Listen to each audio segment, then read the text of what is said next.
Monsieur le Président, chers collègues, Monsieur le maire, pardon, chers collègues, justement, je suis déjà intervenu à nombreuses reprises sur le sujet en conseil de métropole. C'est vrai que la caricature de Monsieur Dabou sur la question de la gratuité n'appelle pas forcément de réponse, parce que c'est aussi faire injure à toutes les collectivités qui aujourd'hui le mettent en place, de droite comme de gauche. Donc voilà, évitons les caricatures, respectons aussi le choix d'autres collectivités. C'est pas votre choix, assumez-le, mais renvoyez pas la responsabilité qui ont été faites dans d'autres collectivités en parlant de catastrophe financière. Je pense que les 50 collectivités aujourd'hui, que ce soit la mairie de Châteauroux, allez voir votre collègue, sont plutôt bien gérées, et d'autres communes également sont très bien gérées. Mais on a déjà eu ce débat, et je suis pas sûr que s'envoyer des pics comme ça soit à la hauteur de ce conseil. C'est dommage que M. Montillo soit pas là, Monsieur Le Maignan ne soit pas là, parce que je voulais faire une petite référence à ce qui s'est passé il y a quelques années, où on a vu un débat sur Vélo Plus, et en fait dans les propos de M. Roy tout à l'heure, ça m'a fait penser à ces débats-là. En fait, vous utilisez nos arguments pour expliquer que Vélo Plus était plus adapté, parce que c'est vrai que pendant quelques années, et même Kounowski derrière doit s'en rappeler, dans les années 2008-2010, enfin je ne sais plus exactement, on était beaucoup intervenus en disant mais voilà, Vélo Plus ne doit pas se limiter la seule ville d'Orléans, et ça doit pouvoir aller sur d'autres communes et pouvoir se déployer. Et donc je suis heureux d'entendre M. Roy aujourd'hui utiliser cet argument pour dire qu'aujourd'hui le dispositif de Vélo Plus n'est pas adapté, mais c'était plutôt sur la forme de la boutade. Plus sérieusement, je sais que pour avoir regardé un petit peu les différents documents et avoir entendu un certain nombre d'alertes, il y a eu des questionnements sur le choix du 100% électrique niveau des vélos. Clairement, parce que je sais que d'autres collectivités n'ont pas fait ce choix-là, y compris avec le prestataire, je ne sais pas si on peut le citer, mais en tout cas, voilà, il y a d'autres collectivités qui avaient expliqué que un vélo électrique, ça a aussi un impact carbone, c'est des batteries, voilà, et que il y a des personnes qui n'ont pas forcément envie d'utiliser un vélo électrique et qui pourraient avoir un vélo plus classique. Donc voilà, c'est un choix qui a été fait. Bon, moi je me pose encore des questions sur le tout vélo électrique dans l'utilisation du vélo. Moi j'aime bien pédaler de manière mécanique et faire un peu de sport aussi. Ça c'était ma première remarque.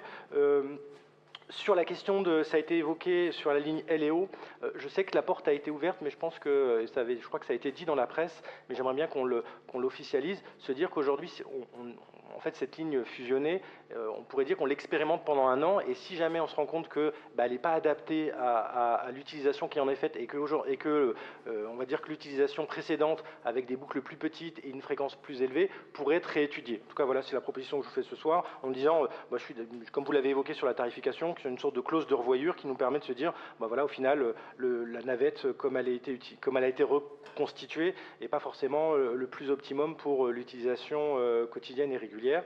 Donc ça, c'est la proposition.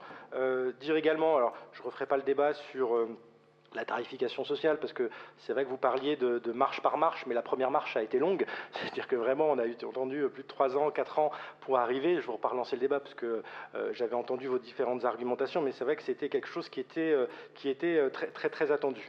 Et enfin, je voudrais terminer mon propos sur un peu une surprise, parce que j'ai entendu 3 interventions qui ont été un peu dans le même sens, et qui reprenaient nos alertes qu'on avait pu faire, je crois que M. Montillo va s'exprimer après, mais qu'on avait pu faire lors de la présentation des chiffres de la délinquance. Et c'est vrai qu'on était intervenu à plusieurs membres de l'opposition pour souligner l'inquiétude qu'il y avait sur la question d'insécurité, les violences sexistes et sexuelles. Et c'est vrai que c'était un sujet qu'on avait pu porter à plusieurs reprises, et je vois qu'il est aujourd'hui partagé par un certain nombre d'intervenants. Mais c'est vrai que ça serait intéressant de pouvoir aussi, comme c'est une nouvelle DSP, pouvoir avoir une sorte de temps zéro et pouvoir objectiver aussi ces chiffres de la délinquance dans les transports en commun, et se dire que voilà, avec le nouveau dispositif, nouvelle DSP, on ait ce temps zéro qui permet de suivre, peut-être en miroir des comptes rendus annuels, qu'on puisse, au-delà des chiffres de la délinquance, mais voilà, avoir ces chiffres spécifiques dans les transports en commun. Et après, alors je sais que la demande est peut-être un peu trop importante, mais y compris sur le réseau métropolitain. Enfin voilà, je ne sais pas si avec la police intercommunale des transports, on pourrait aussi avoir cette vision sur le réseau complet de la délinquance, sur ce nouveau réseau, et pouvoir comme ça projeter un temps zéro sur l'année 1, et après l'année 2, l'année 3, l'année 4, pour qu'on puisse avoir cette visibilité sur l'évolution.